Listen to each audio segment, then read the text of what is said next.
اعوذ باللہ من الشیطان الرجیم بسم اللہ الرحمن الرحیم۔ حضرت ابراہیم علیہ السلام اور نمرود کی کہانی۔ حضرت ابراہیم علیہ السلام کو کس طرح سے آگ میں پھینکا گیا اور ان کو اس آگ سے کس طرح سے بچایا گیا، چھپکلی کو مارنے کا حکم کیوں دیا گیا اور مینڈک کو مارنے سے کیوں منع کیا گیا، یہ ساری باتیں اور نمرود کی بیٹی کا ایمان لانا، وہ ہر چیز میں آپ کے ساتھ آج شیئر کروں گی۔ لیکن ویڈیو کو شروع کرنے سے پہلے آپ سے درخواست کروں گی کہ ویڈیو کو اینڈ تک دیکھا کریں، بنا سکپ کیے دیکھا کریں اور سنا کریں، تاکہ ہماری نالج میں اضافہ ہو، ہمیں وہ چیزیں پتہ چلیں جو نہیں پتہ ہوتی۔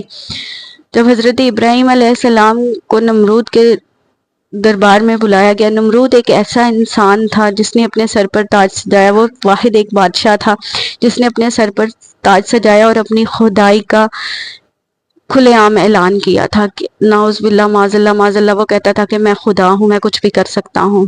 اس نے پورے اناج پر قبضہ کر لیا، اور جب حضرت ابراہیم علیہ السلام پر اناج کی قلت آئی تو وہ نمرود کے دربار میں حاضر ہوئے اور انہوں نے وہاں سے آ کر ان سے اناج مانگا۔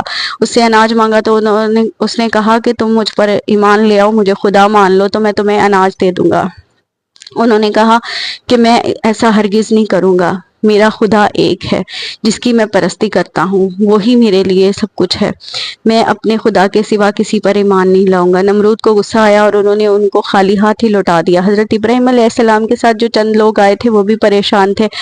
حضرت ابراہیم علیہ السلام نے کیا کیا، ایک تھیلا لیا اور اس میں ریت بھر لی اور اپنے خدا سے دعا کی اور وہ ریت آٹے میں بدل گئی، اور انہوں نے وہ آٹا گوندھ کر کھانا تناول فرمایا، خود بھی کھایا اور اپنے باقی سب لوگوں کو بھی کھلایا۔ جب نمرود کو یہ پتہ چلا کہ حضرت ابراہیم علیہ السلام کسی طرح سے بھی ان کی بات میں نہیں آ رہے تو اس نے پھر اپنی سازشیں کرنی شروع کر دی۔ حضرت ابراہیم علیہ السلام کو آگ میں پھینکنے کے لیے اس نے سوچا، اس نے وہی ساری تیاریاں کی۔ حضرت ابراہیم علیہ السلام کو کئی لوگ کہتے ہیں کہ انہوں نے 7 سال تک اس نے تندور میں رکھا جس میں وہ آگ پھینکتا رہا، لیکن پھر بھی حضرت ابراہیم علیہ السلام اس میں سے بچ گئے۔ پھر ایک دن اس نے حضرت ابراہیم علیہ السلام کو اپنے دربار میں بلایا اور حضرت ابراہیم علیہ السلام سے کہنے لگا، نمرود نے سوال کیا کہ ابراہیم تیرا خدا کون ہے اور وہ کیا کر سکتا ہے؟ حضرت ابراہیم علیہ السلام نے کہا، میرا خدا وہ ہے جو زندہ کر سکتا ہے اور جلا سکتا ہے۔ اس نے کہا وہ تو میں بھی کر سکتا ہوں۔ اس نے اپنے قیدیوں میں سے کچھ 2 قیدیوں کو بلایا، جس کو پھانسی کی سزا تھی اس کو رہائی دے دی اور جو بے قصور تھا اسے جلا کر مار دیا۔ تو حضرت ابراہیم علیہ السلام کو سمجھ آ گئی کہ یہ بالکل نامعقول ہے، یہ پاگل ہے، اس کو یہ بات سمجھ میں ہی نہیں آئی کہ میں نے زندہ رکھنا اور جلانا کس کو کہا تھا۔ پھر حضرت ابراہیم علیہ السلام سے اس نے کہا کہ اور کچھ بتا۔ اس نے کہا، میرے رب سورج کو مغرب سے نکالتا ہے، تو مشرق سے نکال کے دکھا دے۔ اگر تو خدا ہے، تو خود کو خدا مانتا ہے، تو سورج کو مشرق کی طرف سے نکال کے دکھا۔ میرے رب کی طرف سے تو سورج مغرب کی طرف سے نکلتا ہے، تو مشرق کی طرف سے نکال کے دکھا دے۔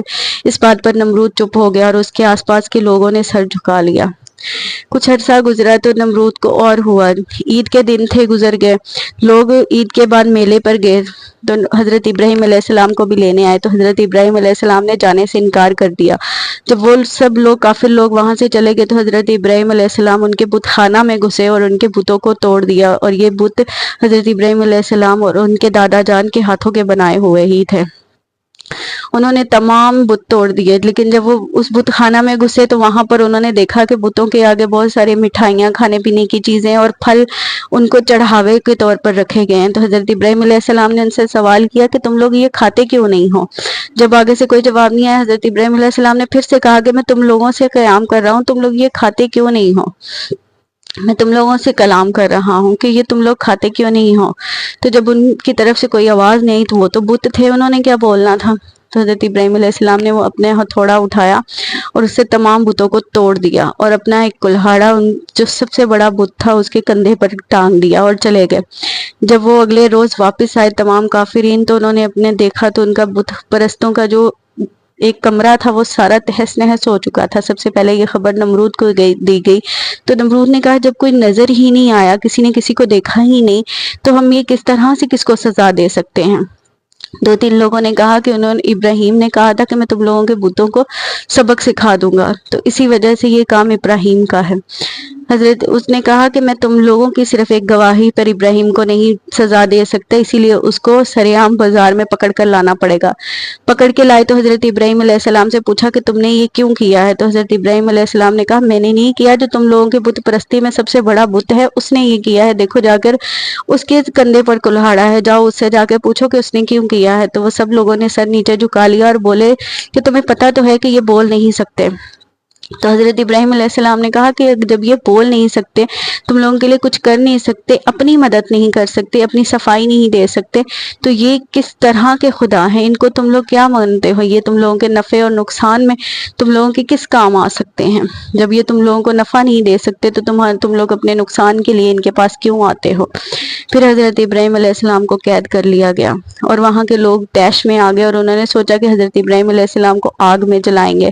کئی سالوں تک لوگ لکڑیاں جمع کرتے رہے، کئی سالوں تک، یہاں تک کہ یہ ہو گیا تھا کہ اگر کسی کو دکھ اور پریشانی آتی تو وہ یہ منت مانتا کہ اگر یہ میری پریشانی دور ہو جائے گی تو میں ابراہیم کو جلانے کے لیے لکڑیاں دوں گا، لکڑیوں کا پورا گٹھا دوں گا۔ تو اس طرح سے کرتے کرتے ایک پہاڑ کے جتنی لکڑیاں جمع کر لی گئی اور پھر ایک کھائی بنائی گئی جس میں وہ لکڑیاں ڈال کر ان کو جلایا گیا، اور وہ آگ کی لپٹیں اتنی زیادہ تھی کہ وہ آسمان کو جا کر چھوتی تھی۔ تو حضرت ابراہیم علیہ السلام کو اس میں پھینکنے کے لیے بھی راستہ نہیں تھا، کیونکہ جو بھی اس آگ کے پاس جاتا وہ جل جاتا۔ پھر ایک گلیل کی طرح بنایا گیا جس میں حضرت ابراہیم علیہ السلام کو ڈال کر اس میں پھینکا گیا۔ تو جب حضرت ابراہیم علیہ السلام کو اس آگ کی طرف پھینکا گیا تو راستے میں حضرت ابراہیم علیہ السلام کو فرشتے ملے۔ ہر فرشتے نے پوچھا کہ ہم آپ کی مدد کریں، انہوں نے کہا نہیں، میرا یقین خالق حقیقی پر ہے، میں اپنے رب کی مدد کے انتظار میں، اپنے رب کے انتظار میں ہوں۔ فرشتوں نے آ کے رب سے کہا کہ یا اللہ، جو ابراہیم تیرا بندہ ہے اس کے اوپر یہ ظلم ہو رہے ہیں۔ اللہ پاک نے کہا جاؤ، اگر وہ تم لوگوں کی مدد لیتا ہے تو کر دو۔ حضرت جبرائیل علیہ السلام، تمام فرشتوں نے حضرت ابراہیم علیہ السلام کو روکا اور کہا کہ ہم آپ کی مدد کرتے ہیں۔ حضرت ابراہیم علیہ السلام نے کہا نہیں، مجھے میرے خدا کی مدد چاہیے۔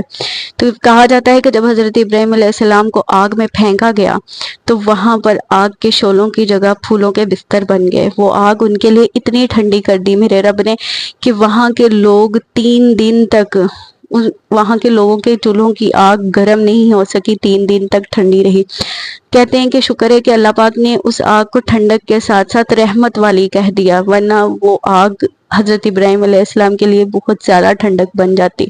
لیکن خیر جو بھی تھا، یہ میرے خدا کا معجزہ تھا کہ اس آگ کے اندر ان کے لیے گلے گلزار کھلے، پھول کھل گئے، تخت سج گیا، اور حضرت ابراہیم علیہ السلام کو کسی روایت میں ہے کہ 40 دن تک اس آگ میں رکھا گیا۔ وہ اتنے دن تک آگ جلتی رہی اور حضرت ابراہیم علیہ السلام کو وہاں پر رکھا گیا، اور حضرت ابراہیم علیہ السلام کو اس طرح سے آگ سے صحیح سلامت واپس آتا ہوا دیکھ کر نمرود کو اور برا لگنے لگا۔ اس نے جب اوپر سے دیکھا تو حضرت ابراہیم علیہ السلام تو اندر بالکل ویسے ہی بیٹھے تھے، کیونکہ اس نے تو سوچا تھا کہ وہ جل کر راکھ ہو چکے ہوں گے، لیکن اللہ پاک کی ذات نے ان کی اس آگ کو بھی ٹھنڈا ان کے لیے کر دیا۔ یہ ہوتا ہے اللہ کے نبیوں اور پیغمبروں کے اوپر ہونے والے معجزے۔ تو جب نمرود کی بیٹی نے یہ دیکھا تو وہ بھی حضرت ابراہیم علیہ السلام پر ایمان لے آئی، اور اس چھپکلی کو اس لیے کہا جاتا ہے کہ مار دینا چاہیے، جب سارے جانور اس آگ کو بجھانے کے لیے لگے ہوئے تھے جو حضرت ابراہیم علیہ السلام کے لیے جلائی گئی، تو چھپکلی اس آگ کو پھونکیں دے کر اس کو اور بھڑکا رہی تھی۔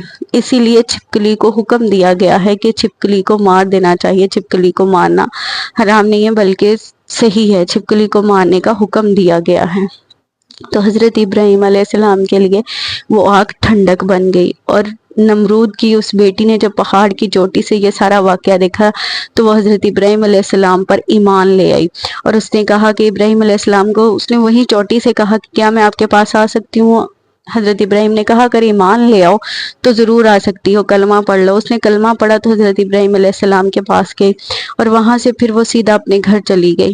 لیکن جب نمرود کو پتہ چلا تو اس نے اپنی بیٹی کو قید کر لیا۔ اس نے اپنی بیٹی کو کہا کہ توبہ کر لو، اس نے کہا نہیں، تو اس نے اپنی بیٹی کو قید کر لیا اور قید خانہ میں ڈال دیا، لوگوں کے اپنے سپاہیوں کے حوالے کر دیا، پھر اس پہ تشدد ہوا۔ تو جب حضرت ابراہیم علیہ السلام کو پتہ چلا تو حضرت ابراہیم علیہ السلام نے اللہ تعالیٰ سے دعا کی، تو اللہ پاک نے اس کو وہاں سے اپنے فرشتوں کے ذریعے رہائی دلا کے حضرت ابراہیم علیہ السلام کے پاس بھیج دیا۔ تب تک حضرت ابراہیم علیہ السلام اس آگ سے زندہ سلامت واپس آ گئے تھے، اور نمرود کا سر سب کے سامنے جھک گیا تھا، کیونکہ خدا تو ایک ہی ہے اور وہ میرے اللہ پاک کی ذات ہے۔ تو اس لڑکی کو وہاں پر بھیج دیا، اور حضرت ابراہیم علیہ السلام نے اپنے تیسرے نمبر والے بیٹے سے اس لڑکی کی شادی کی جو نمرود کی بیٹی تھی۔ اس طرح سے اللہ پاک نے اپنے نبیوں کے لیے کسی پانی میں سے راستہ نکالا، کبھی آگ کو ٹھنڈا کر دیا۔ یہ ساری چیزیں ہمارے لیے تھی، انہوں نے ہمارے لیے ہر چیز کی۔ حضرت ابراہیم علیہ السلام ہوں، حضرت موسیٰ ہوں، حضرت عیسیٰ ہوں، کوئی ہمارے نبی کریم صلی اللہ علیہ وآلہ وسلم ہوں، مولا علی شیر خدا ہو، امام حسن حسین کی قربانیاں ہوں، یہ ہر چیز ہمارے لیے دکھائی گئی ہے۔ ہمیں چاہیے کہ ہم اپنے ایمان کو سچا اور پکا رکھیں اور مضبوط رکھیں۔ ویڈیو اچھی لگی ہو تو لائک کیجیے گا، کمنٹس کیجیے گا، شیئر کیجیے گا، بہت ساری دعاؤں میں یاد رکھیے گا۔ اللہ حافظ۔